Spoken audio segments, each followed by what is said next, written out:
हस्ती चढ़िए ज्ञान की, हस्ती चढ़िए ज्ञान की, सहज दुलीचा डारी, स्वान रूप संसार है, भूकन दे झक मारी। इसका अर्थ कबीरदास जी ने कहा है कि मनुष्य को अपने ज्ञान के स्तर को ऊंचा करना चाहिए, यानी कि अधिक से अधिक ज्ञान का अर्जन करना चाहिए।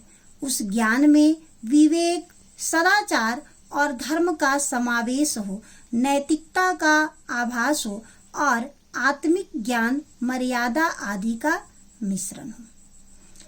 ज्ञान में सहज साधना रूपी गलीचा बिछाना चाहिए, ऐसा कबीरदास जी ने कहा, क्योंकि ज्ञान धैर्य सिखाता है। धैर्य से मनुष्य को आगे बढ़ना चाहिए, यानी कि आत्मसंतुष्टि भी होना चाहिए।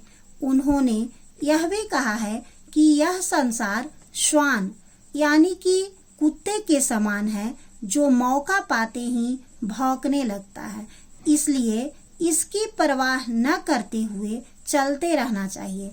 एक दिन वे अवश्य चुप हो जाएंगे, इसलिए दुनिया की परवाह न करते हुए अपने लक्ष्य की ओर आगे बढ़ते जाना चाहिए। साखी नंबर 4। पखा पखी के कारणे सब जग रहा भुलान, पखा पखी के कारणे सब जग रहा भुलान, निरपख होई के हरि भजे सोई संत सुजान। इसका अर्थ यह है कि आपसी जाति धर्म के भेदभाव को लेकर मनुष्य अपने वास्तविक कर्म को भूल गया है। जो व्यक्ति इस जाति धर्म, ऊंच नीच आदि को भूलकर निष्पक्ष होकर हरि भजन करता है, वही सज्जन व्यक्ति कहलाता है। साखी नंबर 5। हिंदू मुआ राम कही, हिंदू मुआ राम कही, मुसलमान खुदाई, कहे कबीर सो जीवता, जो दूहू के निकट न जाई। इसका अर्थ यह है कि हिंदू राम राम कहते चला जाता है और मुस्लिम खुदा खुदा कहते चला जाता है, परंतु वही मनुष्य अमर रहता है जो दोनों में कोई भेदभाव नहीं करते हुए अपने कर्म को महत्व देता है। साखी नंबर 6। कावा फिरी काशी भया, राम ही भया रहीम, मोट चून मैदा भया, बैठी कबीरा जी।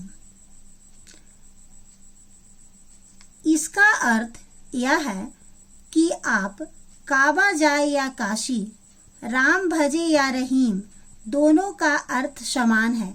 जिस प्रकार गेहूं को पीसने से आटा बनती है और बारीक पीसने से मैदा बन जाती है, परंतु दोनों ही खाने के लिए प्रयोग किए जाते हैं, इसलिए समानता की भावना अपनाकर अपने कर्म को करते रहना चाहिए। साखी नंबर 7।